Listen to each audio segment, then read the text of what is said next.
A financial advisor is always going to focus on how do I accumulate more wealth. A tax advisor is always going to focus on how do I minimize tax.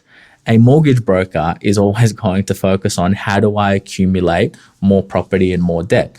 And each and every single person is going to inherently have a particular bias. And if you can have all of them and all of their opinions talking to each other, with yourself, all focusing on just your journey, man, that's powerful. Yeah, no.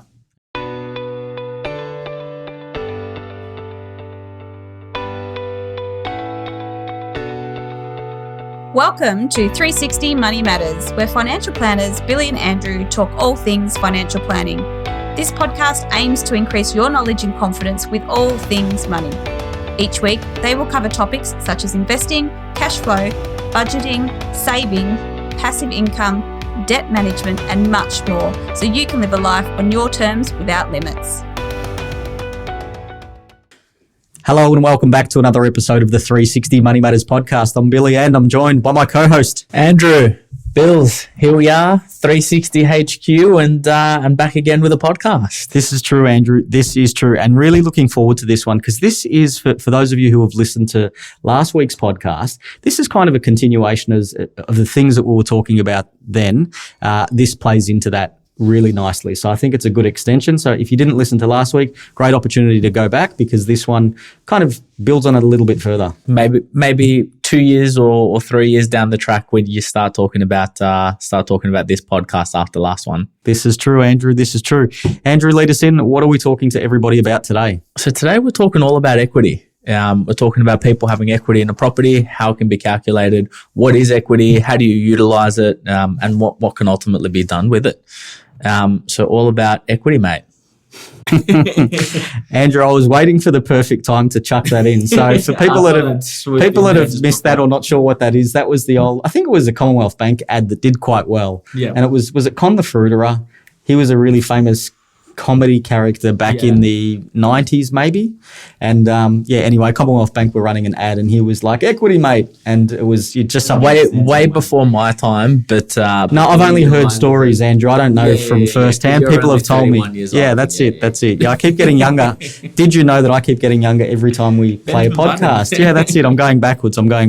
So, Andrew, okay, let's talk about equity.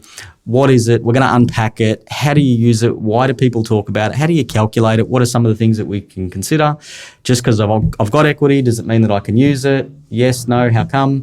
I've got a lot of value in my house. They should be able to lend me money. I'm a good risk, so to say. Let's start unpacking it. Yeah, absolutely. The first thing when you're talking about equity is really getting an understanding of loan to value ratio or LVR. I think that's kind of the first step. And pretty simply, LVR is at what percentage is the debt to the value of your property. Now, I say really simply, but that made it sound a lot more complex than what it is. Yeah. Horrible explanation. Yeah, we're in agreement with that. So let's say, use an example, property is worth $1 million. Yep. If your debt is $800,000, you're at an 80% LVR. Yep. Because 80% of your property is owned with debt and 20% of your property you basically own outright. That's the way that I tend to think about it. In a really simplistic sense, how much of your property do you own versus how much of your property does the bank own? Yeah. So in this instance, the bank owns 80% and me being the homeowner, I'd own 20%. Yeah. So the higher the equity that you've got, the better off you are because you own more of the house rather than the bank. Exactly right. Yeah. So let's say property is now worth, or let's say the property is still at $1 million in terms of value, but your debt has now reduced to $700,000. Well, now you have your LVR is at 70%. Yep. And so on and so forth. So it's basically, as Billy said, how much of the property you own versus the bank. Yep, got you.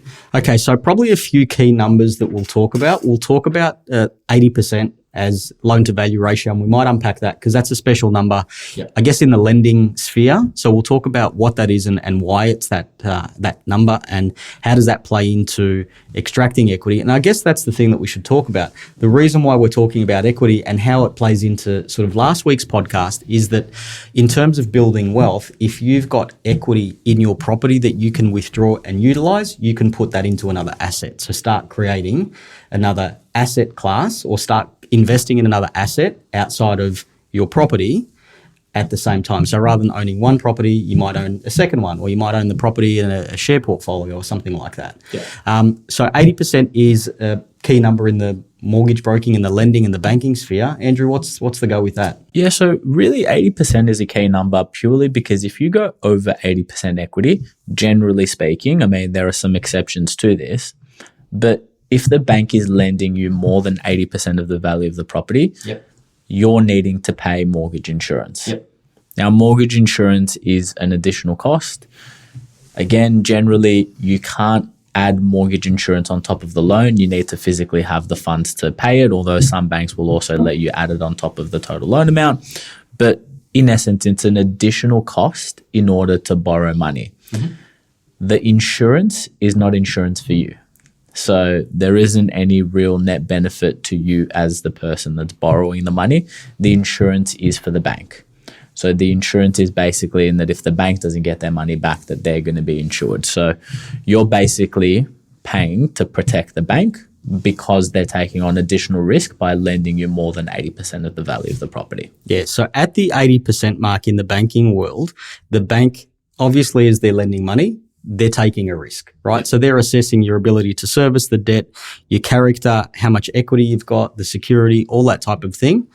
But what they're saying with the 80% line in the sand for lenders' mortgage insurance is as we get above 80% loan to value ratio, we're taking on a greater amount of risk. And to help us feel comfortable taking on that greater amount of risk, we want an insurance policy that you pay for to protect us in the event that something goes wrong. Yep, exactly right. Perfect. And 80% is usually the key mark. Yep. There are some exceptions to the rule. I mean, some banks will, offer equity or will offer lending above that and waive the mortgage insurance.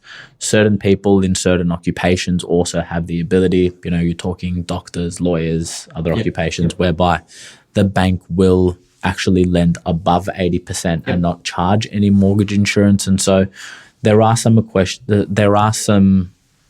intricacies within that, but generally speaking, for most people, 80% is kind of that line in the sand. Yeah, okay. So the reason why we've started with, I think that, and we might use the example of $1 million property just because calculating it is easier. So let's use that example before, Andrew, that I've got, $1 million property. It's valued at $1 million, and I've got an $800,000 loan.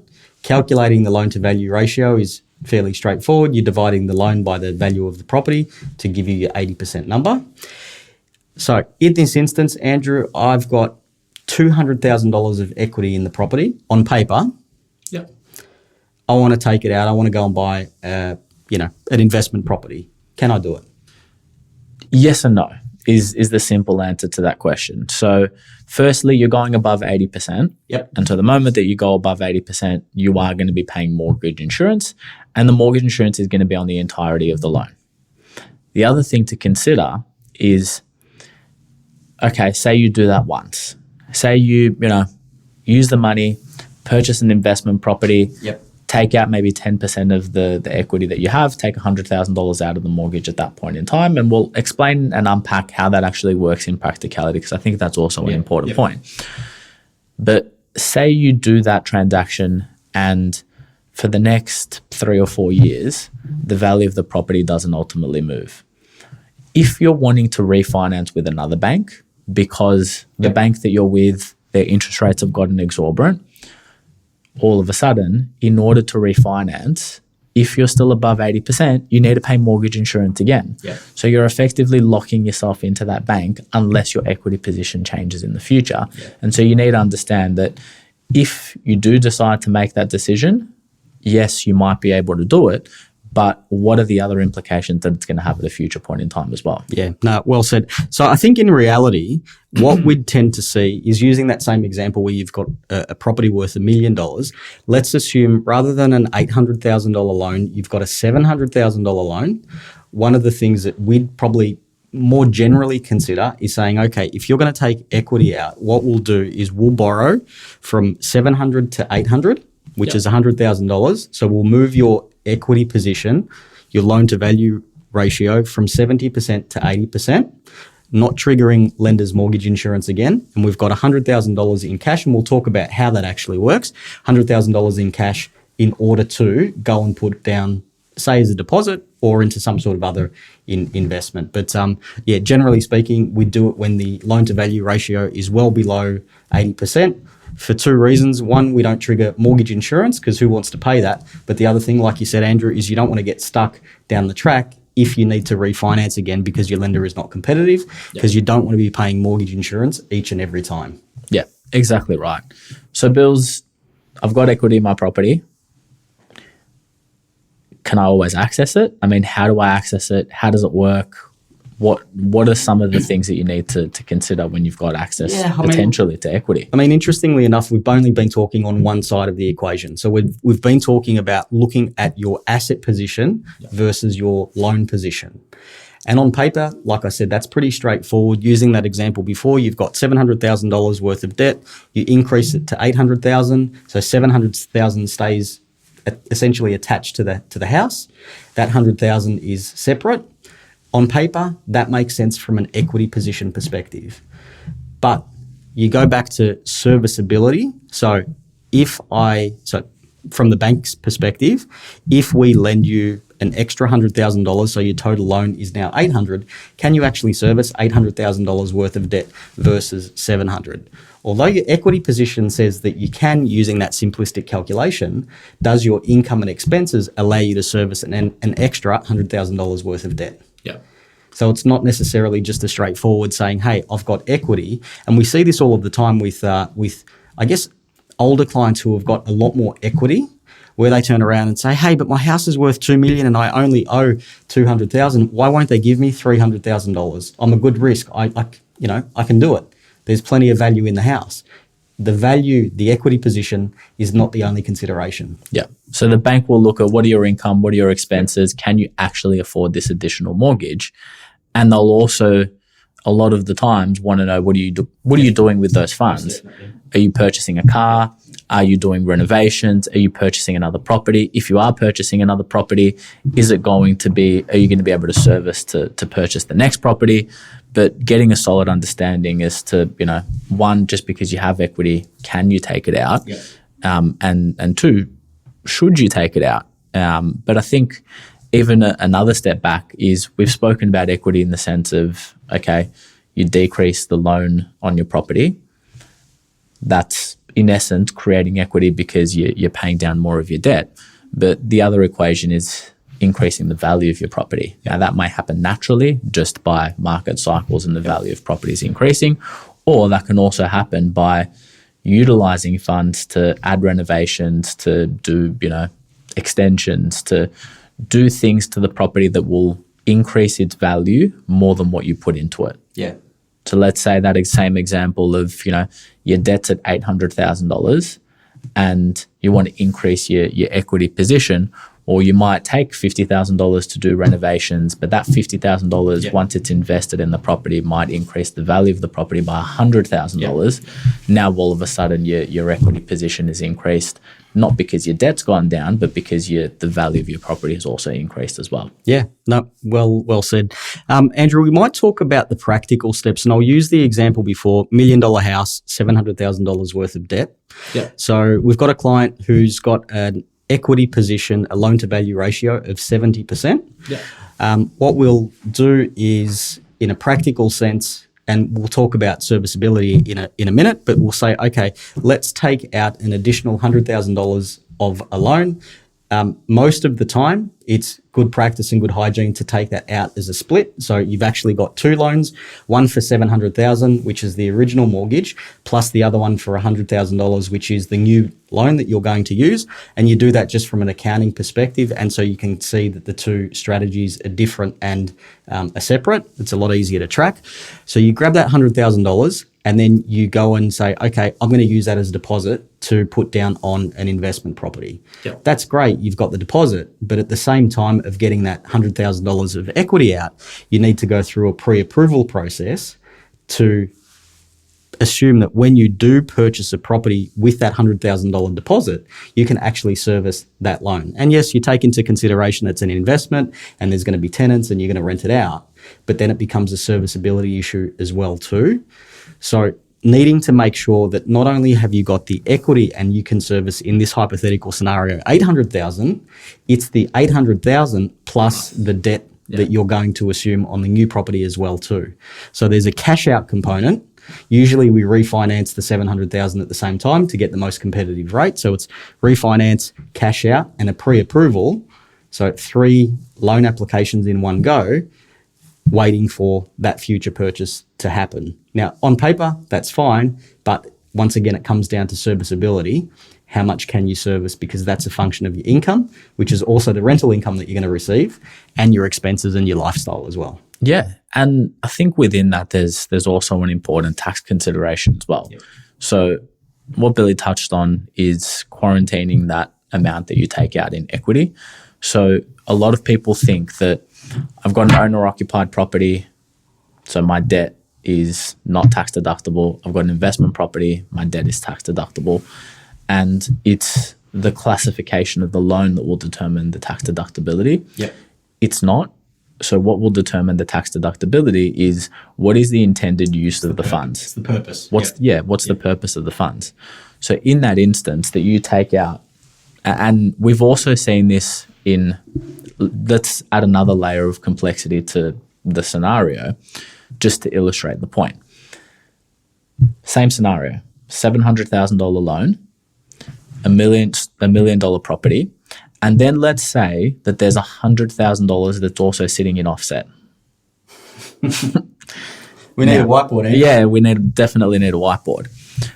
What I've seen happen many, many, many times is someone take out $100,000 from the offset account and use that to purchase an investment property.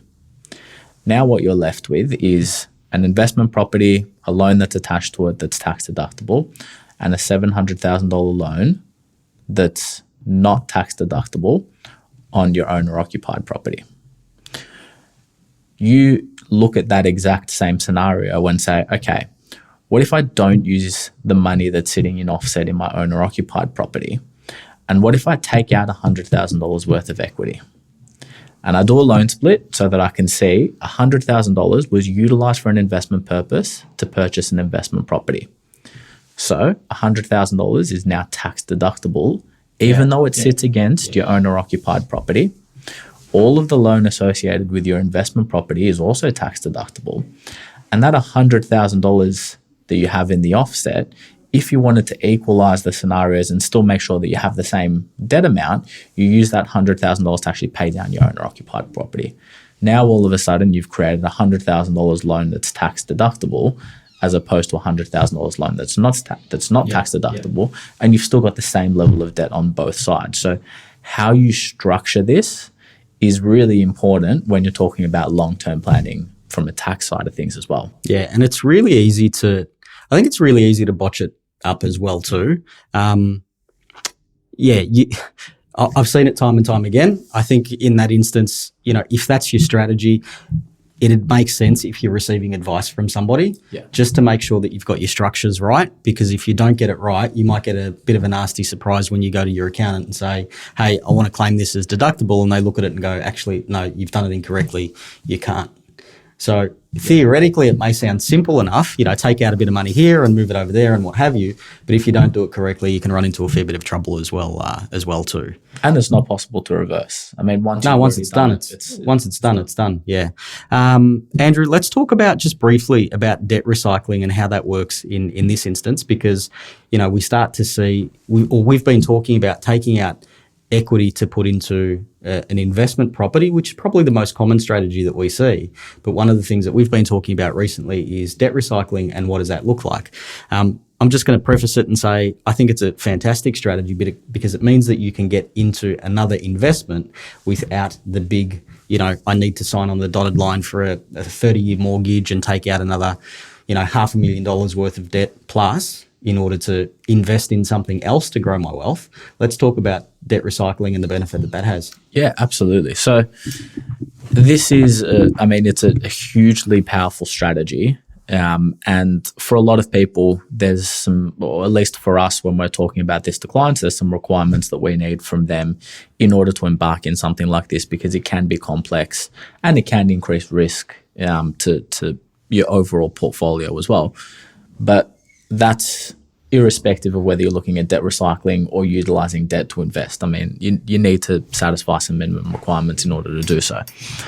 But debt recycling is, let's use that again, same scenario, same numbers, $700,000 loan and $1 million property. You've got available equity of, let's say, $100,000. Yeah. Rather than taking $100,000, utilizing that as a deposit on the next property, all of a sudden you might purchase an investment property for $700,000. You've now increased your overall debt position by $800,000 plus your stamp duty and all of that stuff as well. And so all of a sudden your debt position is pretty much doubled. Use that $100,000 not to purchase a property, but to invest in a high income yielding portfolio. Yeah. So you take $100,000 out, you split the loan, make sure that it's quarantined so that it's tax deductible, and you use that in order to invest in a high dividend yielding or high income yielding portfolio.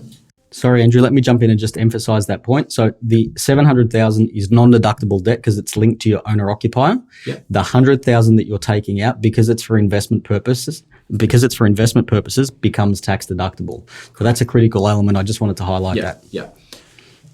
You now have an investment portfolio that's worth $100,000 and that's deriving an income. Yep.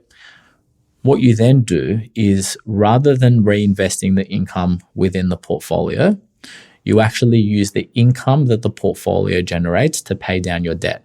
But you don't pay down your $100,000 non-deductible, sorry, your $100,000 deductible debt. Yep. You pay down your $700,000 non-deductible debt.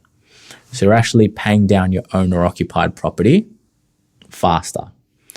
What you then do over the course of a number of years is, as your non-deductible debt decreases, Yep. you actually increase the loan on your deductible debt. So you take out more equity to invest in the portfolio more, which derives more income, which pays down more of your owner-occupied debt. And so in essence, what you're now doing is recycling your debt, having a portfolio that's generating an income, and you're converting your owner-occupied debt from non-deductible to deductible.